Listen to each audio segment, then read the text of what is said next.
In the age of ancients, the world was unformed, shrouded by fog, a land of grey crags, arch trees, and everlasting dragons.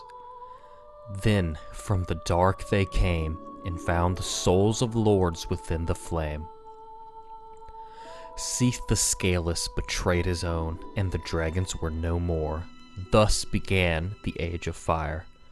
But soon the flames will fade, and only dark will remain. There's been a vicious cycle portrayed through the Dark Souls series, and that is the linking of the first flame, thus keeping Lord Gwyn's Age of Fire alive. It seems that time and time again we are doomed to repeat this process until someone says enough. In Dark Souls 3, we see a world that is closest to the Age of Dark as it has ever been. We see a people more desperate than ever for a linking of the flame. But is that the cycle the world is meant to repeat, or is there another? I believe the answer is yes. What do we know of the beginning of the world in the Dark Souls universe? We don't really know too much. Sure, we know a little bit about the Age of Ancients, but that doesn't necessarily mean the beginning of the world, does it? The only thing we have to reference the very beginning is the Primordial Serpents.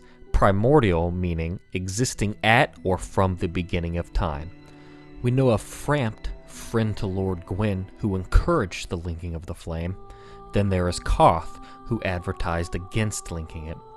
These are the only two Primordial Serpents we know by name, but if we chose the dark ending in Dark Souls 1, we see that there are in fact more than just the two Primordial Serpents we meet. Though I would assume Frampt and Koth just to be the leaders of their ideological affiliations. Good and bad, light and dark, life and death, either one could represent each of these things depending on whose side you take, though that isn't too important at the moment. So, by the look of things, time has gone, or has intended to go, as follows: the Age of Ancients, the Age of Fire, and the Age of Dark. But then what? A perpetual world of nothingness? No, I don't believe that to be the case. In fact, we can get a glimpse of the Age of Dark if we procure a certain set of eyes for the Firekeeper, which we can find in the Untended Graves, and these eyes of a Firekeeper read, "A pair of dark eyes, said to be the eyes of the first Firekeeper, and the light that was lost by all Firekeepers to come. It reveals to the sightless Firekeepers things they should never see." This again will spark more debate on the very nature of the Untended Graves, whether it shows us the past, future, or a parallel dimension. Upon learning these eyes we find belonged to the very first Firekeeper certainly will make us think of the past, though as we will hear more shortly, the dialogue we get from them speaks of the Age of Dark, which should be in our next timeline. So then we think future, or for whatever reason, eyes from the past have seen the future, or perhaps they were around long enough to see the Age of Dark in a prior cycle. That's my thought anyways. There are few pieces of dialogue we get from the Firekeeper after giving her these eyes that I would like to point out.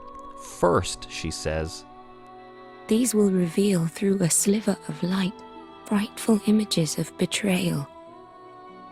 A world without fire. Ashen One, is this truly thy wish?" a world without fire would be considered the Age of Dark, which I've already mentioned the eyes bring vision of. But now we are shown how to accomplish this, by not linking the flame, which would seem like the obvious effect anyways. It is also considered to be a betrayal, to not link the flame. But a betrayal of whom, or what? This world?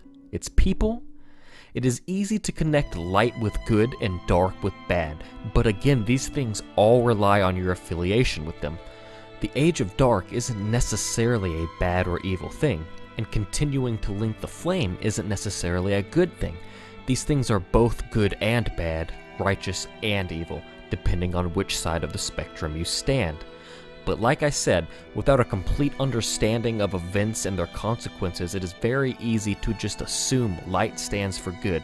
In most other cases, it typically does. So I think that it has been burned into the minds of so many people who inhabit this land that linking the flame is a good thing, whether or not they know it could be potentially deterring the flow of time. That is why I think it is referenced as a betrayal. To further the proof that letting the flame die out by not linking it is a betrayal, let's quickly listen to another piece of dialogue from the Firekeeper. Of course. I serve thee, and will do as thou bidst. This will be our private affair. No one else may know of this. Stay thy path. Find lords to link the fire, and I will blindly tend to the flame until the day of thy grand betrayal. Betrayal it is, I suppose. So the next bit of dialogue we get from her after deciding on a world without fire is... Ashen one, forgive me if this soundeth strange. The eyes show a world without fire, a vast stretch of darkness. But 'tis different to what is seen when stripped of vision. In the far distance, I sense the presence of tiny flames, like precious embers, left to us by past lords, linkers of the fire. Could this be what draws me to this strangely enticing darkness? This was a pretty big selling point for me. So when the age of fire dissipates into the age of dark, in the future at some point, the presence of tiny flames appear. Flames left to us by past lords of cinder. It sounds awfully familiar, doesn't it? The sudden appearance of a flame in the dark, left by past lords. What is it Gwyn and the others found in the fire? Souls of lords is correct. The emphasis on lords being multiple. Before, we never really got to know what a soul of lords was. Sure, we could read the description of Gwyn's lord soul, but he claimed that for his own, and it became his. So that would really only give us information about Gwyn. But at the end of Dark Souls 3, we actually finally get our hands on a soul of lords. So let's read the description for that. Since Lord Gwyn, the first Lord of Cinder, many exalted lords have linked the first flame, and it is their very souls that have manifested themselves as defender of the flame. So we learn that the soul of lords is basically just a combined soul of some of the people who have linked the flame. So what is different about this soul of lords than the souls Gwyn, Nito, the Witch of Izalith, and the furtive pygmy found in the first flame? I don't think there is any difference, besides us not fighting 3 more souls of cinder, which would give us the 4 total lord souls that were found in the first flame. So souls of lords are just souls combined from the people who have perpetuated the age of fire by linking the flame. Upon ending the game by summoning the Firekeeper to let the flame finally die out, she clues us in one final time.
The first flame quickly fades, Darkness will shortly settle.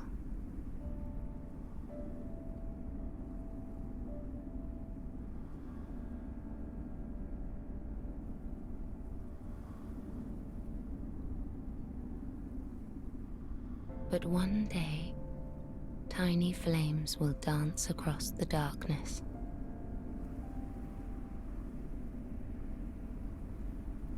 Like embers linked by Lord's pass.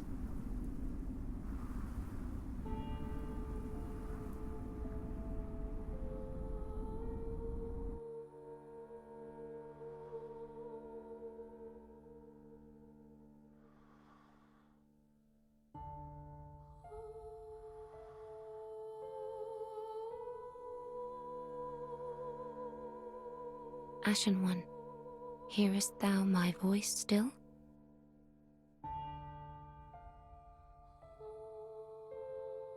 This is just something that helps point me towards all these cycles being on a continuous loop.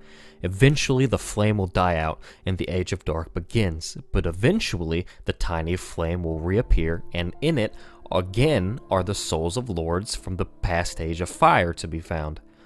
When we fight the Soul of Cinder, we can physically see a world that is on the brink of collapse. Everything looks to be being sucked into itself, like the world wishes to reset itself, like the world will eventually become unformed once again, perhaps unformed and shrouded by fog, filled with arch trees and ancient dragons. The trees seemed a bit curious to me throughout Dark Souls 3. They appear to be overgrown in some places and taking over the landscape. We assumed that the Great Hollow was an archtree in Dark Souls 1, and we saw how massive and widespread its roots were. My thinking is that this trend of trees are starting to acquire the same qualities, as it is an anticipation for the world to eventually come to an age where it is barren and unformed and filled with said archtrees. That, though, is just my thoughts on it, and you're welcome to speculate as you like. It is hard to say how long into the Age of Dark does it become the Age of Ancients again, and furthermore, how long until the Age of Fire. One thing I do know is that the Age of Fire begins when the ancient dragons are no more, because the cinematic itself said, and the dragons were no more, thus began the Age of Fire, giving us the indicator that the prerequisite of an Age of Fire means no more ancient dragons. Though I don't believe having a straggler or two means that the ancient dragons are still a thing, because we do find presumably the last ancient dragon in Ash Lake, but just because he is one doesn't mean that the ancient dragons aren't no more. With that being said, does that mean upon the start of the Age of Ancients would bring dragons? It seems likely given the events that play out to usher in the Age of Fire. But where could these dragons come from? They couldn't just appear out of thin air, could they? I don't think so. We know there are certainly more than 2 primordial serpents, so who knows how large that number could actually be. What we do know is that serpents are just large snakes, and while they do certainly look like large snakes, very large, mouth-breathing, definitely had braces, mustached-ass snakes. So I want to reference the covetous serpent rings from both Dark Souls 1 and 3. From 3, it says, a silver ring depicting a snake that could have been, but never was, a dragon. And from 1, it says, the serpent is an imperfect dragon and symbol of the undead. So, serpents could have been dragons. They are also imperfect dragons. And they are also the symbol of the undead, which I think likely means the serpents are undead themselves. They are primordial and still alive after all. Could the reason that they never did become a dragon was because of the dawn of the Age of Fire? To me it seems likely. Perhaps that could be why Koth and the other serpents we see with him in Dark Souls 1 eagerly are awaiting the Age of Dark, because after that comes the Age of Ancients, in which they could properly ascend to dragons. Though, if that were the case, it begs the question of why would Frampt ally with Lord Gwyn and continue the tradition of linking the flame? Unfortunately, I don't really have an answer for that right now. I mainly wanted to focus on the idea and evidence of the continuous cycle of ages in the universe of Dark Souls. I just saw these extra bits that could prove interesting to my speculation, and could help put motive behind Koth's intentions. So, to sum up my theory, the Age of Ancients is the start.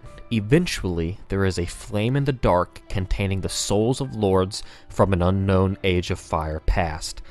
These souls of lords are acquired and made new, and the ancient dragons are struck down again, breathing life into a new Age of Fire. But as always, the flames will fade and only dark will remain, bringing in the Age of Dark. But as we know, in the far distance, we will once again see the embers dancing left to us from the Lords of Cinder from the past Age of Fire. Wash, rinse, repeat. So thank you everyone for watching. I know this may have been one of my more confusing theories I've spoken about, which is probably why it took me a little longer than usual to write. Either way, I hope you enjoyed it. If you like my content and want to support the channel further, please consider becoming a patron. The link is in the description. As always, please let me know your thoughts and theories in the comments. This is a very interesting concept in Dark Souls, and I'm anxious to hear what you guys have come up with. Again, thanks for watching, and I'll catch you next time.